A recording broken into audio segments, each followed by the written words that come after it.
जी दंभ होत असतात त्याबद्दल सुद्धा त्यांनी करू.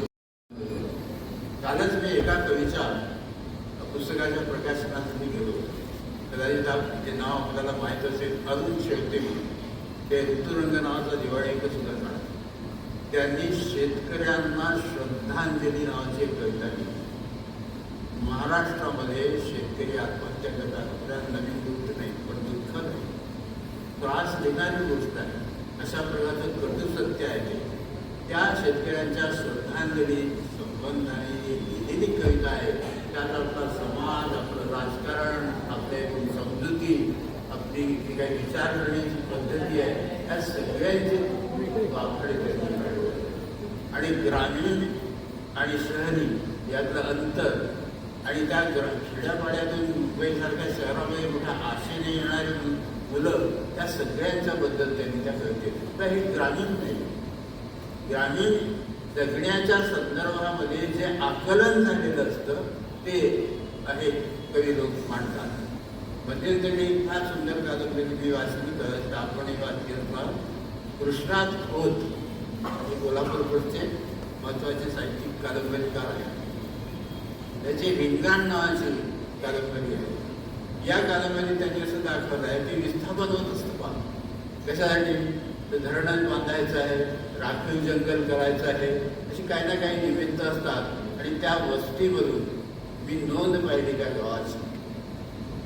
गावाचं नाव आहे पुरुष शून्य, स्त्रिया शून्य, मुलं शून्य. म्हणजे काय? आता तिथे कुणीही राहत नाही, हा त्याचा अर्थ आहे. तर त्या परिसराच्या संदर्भामध्ये यांनी ही कादंबरी दिली. तर असं होतं की त्यांना वेगवेगळ्या गावामध्ये नेऊन टाकलं जातं. पण जनावर त्यांचं काय करणार? गाई आहे, वासरं आहे, म्हशी आहेत, आणि शासनाकडून थोडेसेच पैसे मिळतात. दोन तीनदा चक्रा मारता येईल एवढं होत नाही, मग काही थोडं सोडून घ्यायला लागतात. तर तिथे गावकऱ्यांनी काही म्हशी सोडून दिल्या, त्यांना नेलं नाही. मग इकडे दुसऱ्या गावात आल्यानंतर या एका व्यक्तीची आई म्हणते की ती जी आपली म्हैस आहे तिला घेऊन ये, तिच्याशिवाय तिला करमत नाही. करायचं आहे का? नाही ना. म्हणजे या दिवशी आपण अशी मनातल्या मनात शपथच घेतली पाहिजे, म्हटलं पाहिजे की आमच्या मुलांनी मराठी विसरता, मराठी बोललं पाहिजे, मराठी लिहिलं पाहिजे, मराठीतून ज्ञान मिळवलं पाहिजे.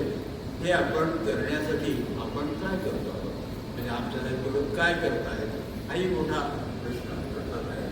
पण असेही काही संकट जेव्हा दिसायला लागतात तेव्हा असं वाटतं की पुढे या मराठीचं काय होईल. की गणेश देवी म्हणून एक आहेत, आपल्याला नाव माहीत असेल, भाषेचं सर्वेक्षण असा एक मोठा प्रकल्प आहे त्यांचा. म्हणजे प्रत्येक भाषेचं, मराठीचंच केवळ नव्हे, तर या सगळ्या भाषांचं ते सर्वेक्षण करत आहेत. आणि त्यांना अशी अधूनमधून जाणीव होते की गुजराती नाहीशी होईल की काय, मराठी नाहीशी होईल की काय, बंगाली नाहीशी होईल की काय. का बरं असं वाटतं?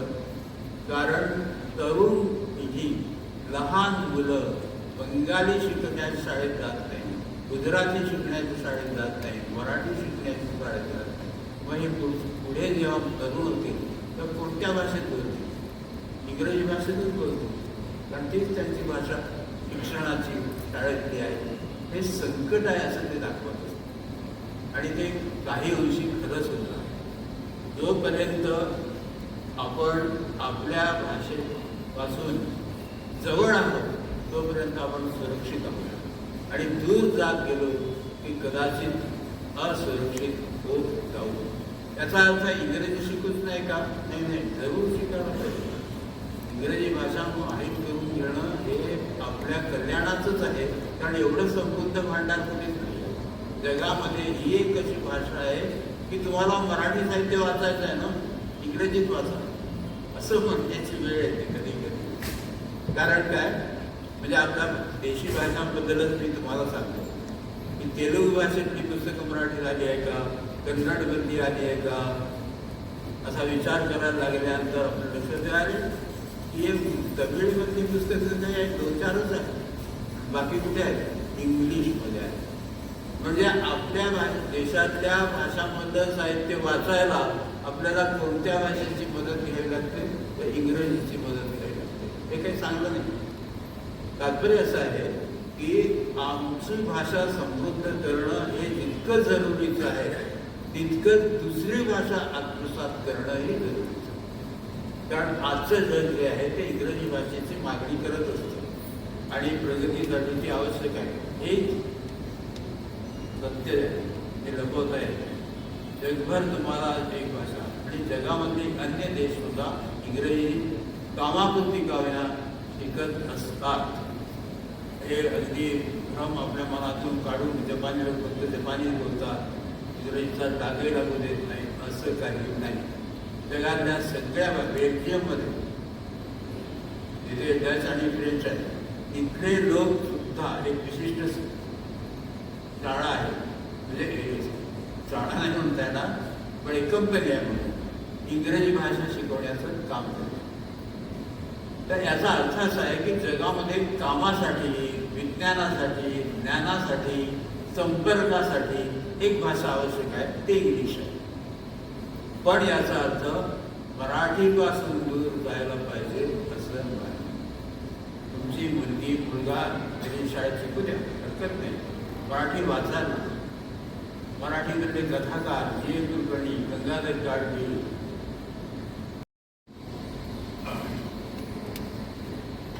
भाषा अहिराणी, इस्रायली, कोकणी, कोल्हापुरी, खानदेशी, चंदगडी, चित्पावली असते.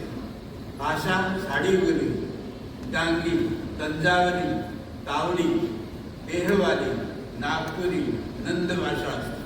भाषा नारायणपेठी, बेळगावी, भटक्या विमुक्तांची, मराठवाडी, माणदेशी असते. भाषा मॉरिशसची, मालवणी, वऱ्हाडी असते. भाषा सर्वत्र मराठी असते. ही भाषा तुमची, माझी, यांची, त्यांची, सर्वांची असते. ती ब्राह्मी लिपीत असते, मोडी लिपीत असते, देवनागरीत असते. ती आपल्या काळजात आणि ओठात असते, आपल्या जिव्हेत असते. ती सह्याद्रीच्या कडेपठारावर असते, वऱ्हाडच्या काळ्या मातीत असते, अमरावतीच्या जंगलात असते. ती येथे तेथे सर्वत्र असते. भाषेत संस्कृती असते, गावात राहणाऱ्यांची संस्कृती असते, गाव कुसाबाहेर बोलण्याची संस्कृती असते. भाषेत दऱ्या निर्माण करणाऱ्यांची संस्कृती असते, दऱ्या बुजवणाऱ्यांची संस्कृती असते. भाषेत समतेची संस्कृती असते, भाषा समतेसाठी चाललेल्या संघर्षाची असते. भाषा असते म्हणून माणूस असतो. माझी भाषा आहे म्हणून मी आहे.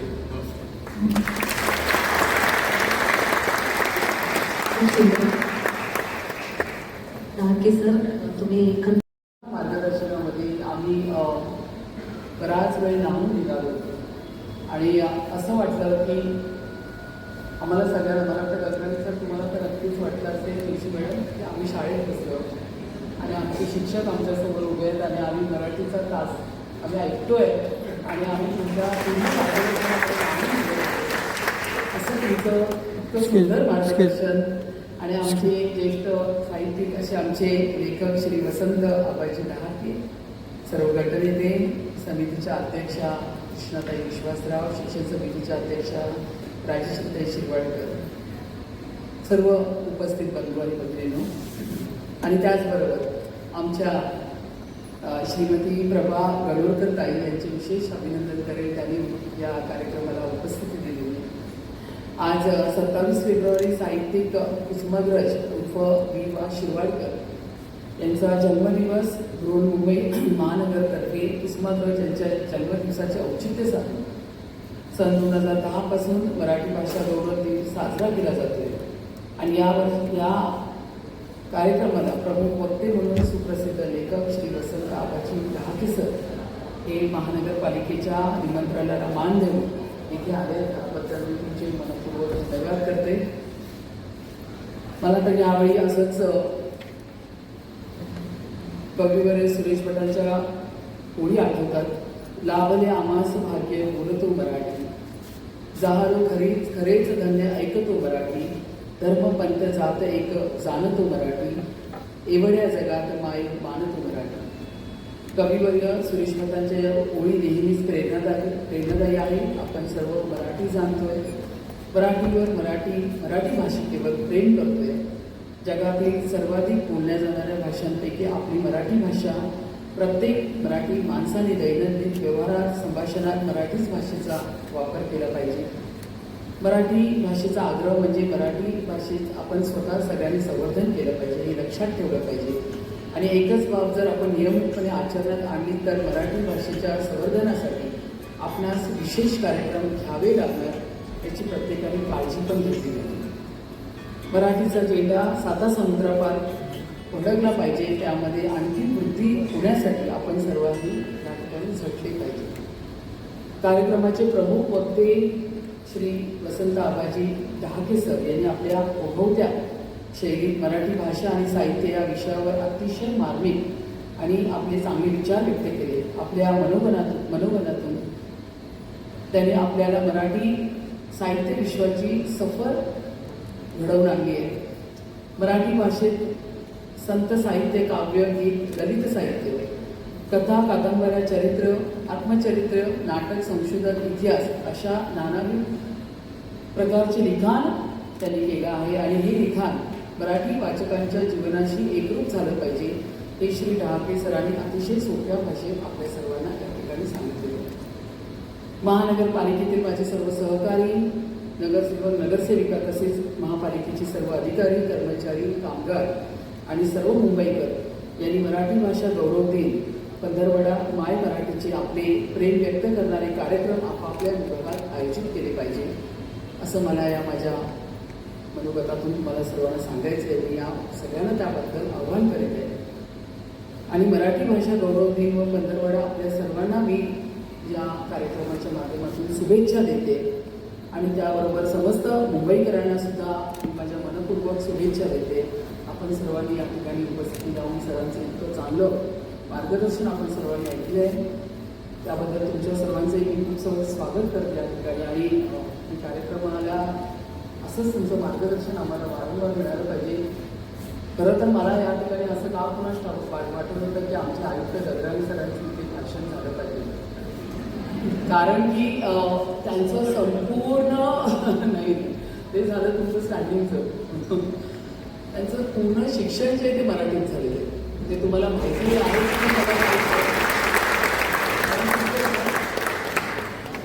तर 2 विद्यार्थी ह्या ठिकाणीच बसलेले आहेत.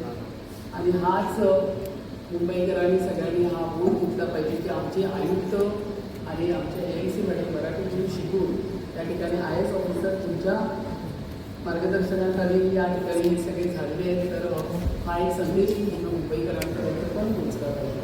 आणि असेच कार्यक्रम मराठी भाषा संवर्धनासाठी वारंवार सगळ्या ठिकाणी झाले पाहिजे. मी माझ्या नगरसेवकांना पण आवाहन करते की त्यांच्या विभागात त्यांनी घेतली पाहिजे आणि ही मराठी भाषा अशाच पद्धतीने समृद्ध झाली पाहिजे. नमस्कार, जय हिंद, जय महाराष्ट्र.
मराठी भाषा गौरव दिनाच्या सगळ्यांना शुभेच्छा. माझ्या सर्व मुंबईकरांना खूप शुभेच्छा मराठी भाषा गौरव दिनाच्या. आणि आज आम्ही मराठी भाषा गौरव दिन हा आमच्या सभागृहात साजरा केला. या ठिकाणी आमचे ज्येष्ठ सुप्रसिद्ध साहित्य, त्यांचं नाव आहे वसंत आबाजी डहाके सर, यांनी आम्हाला खूप छान आणि मोलाचं मार्गदर्शन केलं. मराठी भाषा ही समृद्ध झाली पाहिजे, मराठी भाषेला अभिजात भाषेचा दर्जा हा आपल्या आदरणीय मोदी साहेबांनी दिलेला आहे आणि ती समृद्ध झाली पाहिजे, सुंदर झाली पाहिजे. आणि त्याचे कार्यक्रम मला असं वाटतं सगळ्यांनी आपापल्या नगरसेवकांना पण मी आवाहन करते, आपापल्या वॉर्डमध्ये सगळ्या ठिकाणी आपल्या नागरिकांनी मराठी भाषा समृद्ध होण्यासाठी चांगले चांगले उपक्रम राबवले पाहिजे. तर आज या निमित्ताने सर्वांना मी सांगते की मराठी भाषा दिनाच्या सर्वांनाच खूप शुभेच्छा. एकीकडे मराठी भाषा समृद्ध होण्यासाठी कार्यक्रम घेतले जात आहेत, परंतु